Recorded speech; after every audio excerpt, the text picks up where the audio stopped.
I'm playing Super Hydlide.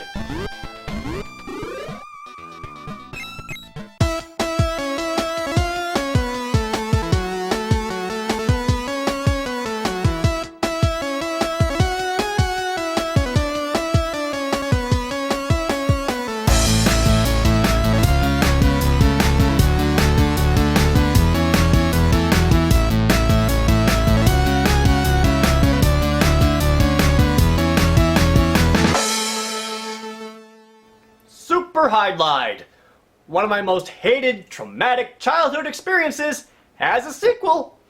And this is technically Hydlide 3. Hydlide 2 only came out in Japan for computers and the MSX. I've never played this before. I've never even owned it. The only reason I have it now is because recently a friend of mine had a copy of the game traded into his video game store. Which, by the way, if you're ever in De Pere, Wisconsin, check out Game Trade. It's run by my buddy Greg, who also runs BrothersInsanity.com. I have no history with this, so I'm expecting the worst. The intro sequence starts by saying the young hero must awaken as dark secrets have returned to haunt the land. Evil monsters, kill them, got it. Okay, well, at least the menu screen allows me to make my save file and... oh! There's character creation? With different classes? And randomized stats? That's actually kinda neat. Naturally, I go with the Thief class. Now, here's something I don't get. Compared to everything else, the Thief class has higher hit points, a greater amount of strength, and low intelligence. You know, what most people would call a warrior. This is the opening screen. Take a guess at which character I am. If you guessed the armored, stoic knight standing proudly here, you're wrong. I'm this dude who looks like every other guy in this city. Unlike the previous Hydlide, you can purchase equipment and choose different armors. So I go to the weapons store and, hey, look at that! A dagger! I bought the dagger and put it in my thief's hand. And with that I can... oh! Why am I moving so slow? Oh my god. I'm over encumbered. This is one of the many new systems in Super Hydlide. Everything has weight, and your character also has a handle stat. If the weapon's weight is higher than the handle stat, his attack is lowered and he moves really slow. The dagger is too much for my thief. I had to buy a knife instead. So this dagger is too much. But this? Perfect. You also can't sell stuff at the weapons store. You have to go to the general store to do that. So I painfully walk slowly all the way there, which according to the in-game clock, takes an hour to do so. At least I can start playing now. So, killing monsters is... oh! I have an attack button! Holy crap! I've never been so happy to have an attack button! This is awesome! Since I can't afford any armor, the first thing I do is kill monsters to get their gold. It isn't too bad to do so, and pressing an attack button does feel a lot better than... wait, what? Why'd I die? Okay, starting over, I guess. Grinding monsters to get enough money isn't nearly as... seriously! What the hell is killing me? This is another new mechanic for Super Hydlide. Hunger. If you don't eat at certain times of the day, your character gets hungry and their life begins depleting rapidly. This means having to buy rations at the store and carrying them around with you. All in all, I don't necessarily hate the weight and hunger systems. It's supposed to add realism, and it kind of makes me think of the Ultima games. They're not bad ideas, but the way they're done makes them more frustrating and inconvenient to the player instead of adding layers of depth. To give an example of inconvenience, even money weighs you down. Have too much coin in your pocket and you're sagging around like you've got elephantitis. So pretty much the first half hour of the game is spent killing things for money, so you can afford food, so you can be out killing things longer. Also, if you stay up too late past your bedtime, you become sleepy, and you begin dealing 0 damage. You rest and save the game by sleeping at an inn, which costs $1,000? I thought I was getting gold. Gold dollars. Alright, got it. Experience points are also like a currency in this game. You spend experience points at a specific shop in the first town to level up, or you can spend them to learn spells. And unless you pick a magic user class, the spells are worthless, except for 2 of them. Cure, and Move, which teleports you back to other cities. So the first hour or two of this game is spent killing things to afford food, using food to be out killing things, and then going to sleep. I did this until I got to level 4. But at least now I have leather armor. Oh hey, it shows up on my character. That's actually pretty cool. I also learned of an item called the Money Changer, which converts your change into higher values so that you carry less. It's just by itself in a treasure chest out in the world. So I go to pick it up and what the? Okay, I guess I'm here now and I don't know what in the world? Why am I here? What is happening? No! Please stop! I don't want to. No!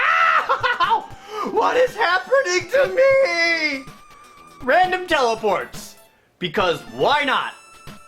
First clue to move on is to find the subterranean city at the graveyard by checking the graves. I found the grave I'm supposed to check, but I can't make out the writing here. I'm too stupid. I'm too stupid to know how to read. Well, the only way to increase intelligence is to kill stuff and level up, of course. So I do that for a bit until I'm level 5 and then... nope. Still too stupid. Fine then, I grind to level 6 and now I'll be able to... nope! Still too stupid. Level 7! Will level 7 work for you? Oh, it does. You have to push the grave. My character was too stupid to push the grave. The subterranean city allows me to deposit my extra change into a bank, where, just like in real life, it'll earn a pitiful amount of interest.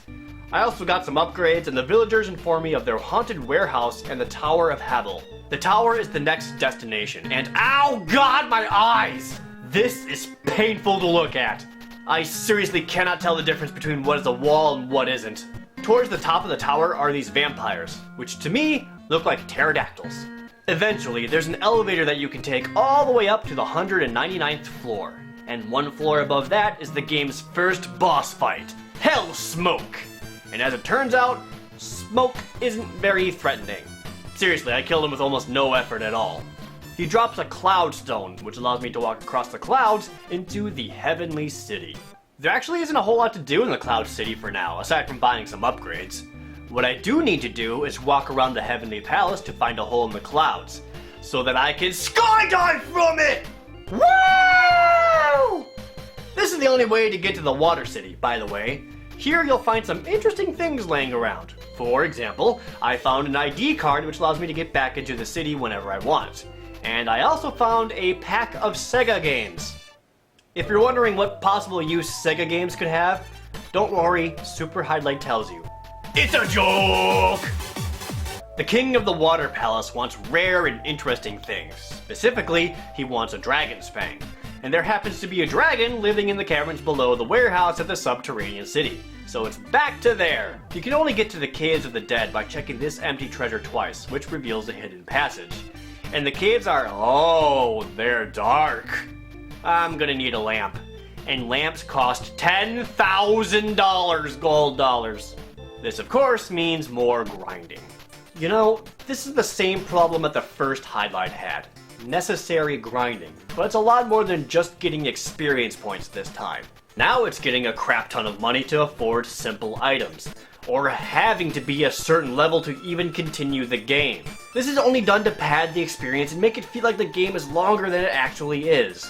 It's arbitrary and tedious. I'm not willingly earning new items or equipment because I want them. I'm working to get them, like doing chores. Anyway, I eventually afford a lamp and some oil. I go back into the caves and use the lamp and oh good, yes, great, perfect, this is so much better. Thank you, game. I died in here a lot because I had no idea where I was going and I had no idea where monsters were. The worst part is in order to find the dragon, you have to go through a fake wall. So along with already stumbling through the dark, you have to find the right wall to walk through with very little visual cues or hints. I fought the three-headed dragon and I died, because it turns out you cannot open the menu during boss fights. Which means during boss fights, you cannot use magic or items to heal yourself. That's nice and fair. Round 2 with the dragon goes much better and I kill his ass though. I take the dragon's fang to the king, who lets me into his treasury, where I get Jeem's scroll. I use Jeem's scroll at the empty lake and boom! A fortress appears! And inside this fortress are robots! So I'm stabbing robots! with my sword. I feel like there's a distinct disadvantage here. Going through the fortress eventually has me finding a computer with log entries. The log says that a spaceship is stranded and that they're looking for help. To find them, I'll need a space compass and a space suite. Hurry, they say. We have very little time. I'm going to space. Got the space compass, got the space suit, let's do this. To get to space, I have to find the large cracked spot in the world and jump into the planet. And through the planet, I end up in space! And I start running around! In space! Screw physics, because video games! To find the ship, you have to follow the direction of the space compass and run in space until you find it, all the while fighting space knights and space babies bundled up like lima beans. You know, all silliness aside, this is actually kind of a charming part of the game. I actually like the idea of wandering endlessly until you find your destination, thanks to an item pointing you to the right way. Replace space with desert, and it doesn't seem so implausible. But between the two, let's be honest, I'd rather be in space than a desert. So the spaceship has more robots, aliens, and penguins. The computer on this ship says that it's too late. All the inhabitants have become monsters because of a being named Kizak. Kizak only exists in the first dimension, so I need to transform my body with a special amulet. That amulet is back in the super dark annoying caves under the Subterranean's warehouse. Whatever, I got the damn thing. I'm first dimensional now, which I expected to look more like this. That's a smart joke, everybody. This allows me to go into a new realm and use the horn I found on the spaceship to enter the City of Illusion. Here I can buy holy water, which allows me to break a special seal back at the first city. And this is where I screwed up. Because of the weight limit in the game, I was throwing away a bunch of items so that I could carry more rations of food and healing items. In my haste to do so, I threw away the horn that lets you go into the City of Illusion and the holy water that I bought from there. And I can't use the move spell to go back to the City of Illusion because I actually didn't sleep at their inn because I wasn't injured, so the move spell doesn't work. So basically, I can't get back into the City of Illusion and I can't buy the holy water which is needed to continue the game. I could go on and rant about how stupid it is that the game let me throw away plot crucial items, even though some of the other plot crucial items I can't do that to, but it doesn't matter. My save file is worthless. If I want to beat the game, I would have to start all over. So, I did the only rational thing I could think of. I emulated it! Yup, I replayed the whole damn thing to get back to this point. To be fair, I did do some things to make it easier on myself. For example, this time I have a lightsaber! Breaking the holy seal and going through yet another dark cave that has another fake wall eventually brings me to the next boss, Veralis. Holy crap, remember him from the first game? He's been downgraded! He's also narcissistic now, as killing him lets you get a statue of himself.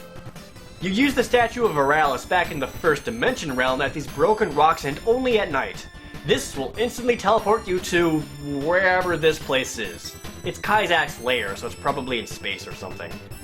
Inside of this 5-level dungeon is a trapped fairy without any sort of visual indicator that she's there, and she's behind some lock, and freeing her has the fairy join your side. It turns out Kizak can't be seen with human eyes, so the fairy agrees to reveal him for you. I fight through some dudes and I end up at Kizak's lair. He spouts some threats and then we fight, and he absolutely destroys me. I threw myself at him like 6 or 7 times, and every time he killed me. It's because, and I can't believe I'm saying this, a lightsaber is not the best weapon to use against him. You need a ranged weapon, like the flaming sword. And the flaming sword is all the way back in the stupid dark Veralis cave. So I go get that and go all the way back to Kizak and fight him once more. He is a lot easier with the fire sword. Hitting his mouth temporarily stops his mouth blasts, allowing me to pop his shoulder pimples. With all 4 of those destroyed, he's stuck in place. I shot at Kizak's gaping maw for a while and realized nothing was happening. So I did the only sensible thing left. I jumped into his mouth! And boom! Kizak's dead! Yeah!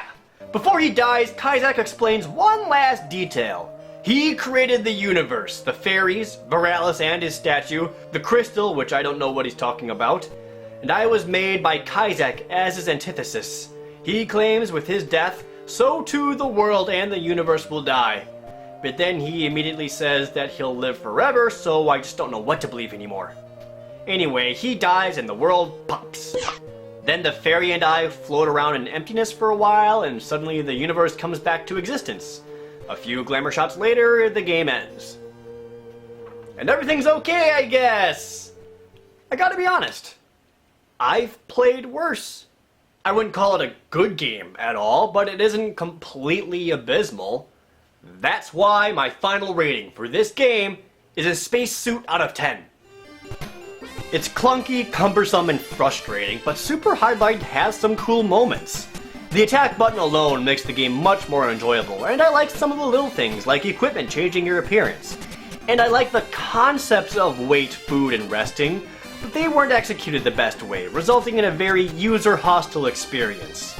I also really don't like it how it once again uses forced grinding to pad out the gameplay. But like a clumsy spacesuit, it'll get in your way, but you get to do some cool things, like go into space! And the music doesn't make me want to kill myself. And in the grand scheme of things, it is one of the more unique games available on the Sega Genesis. I have no desire to play Super Hydlide again. I already beat it 1.5 times, but it does have some good ideas. I can safely say that Super Hydlide is not the worst Hydlide game ever. It's not the worst Hydlide game ever because this one is!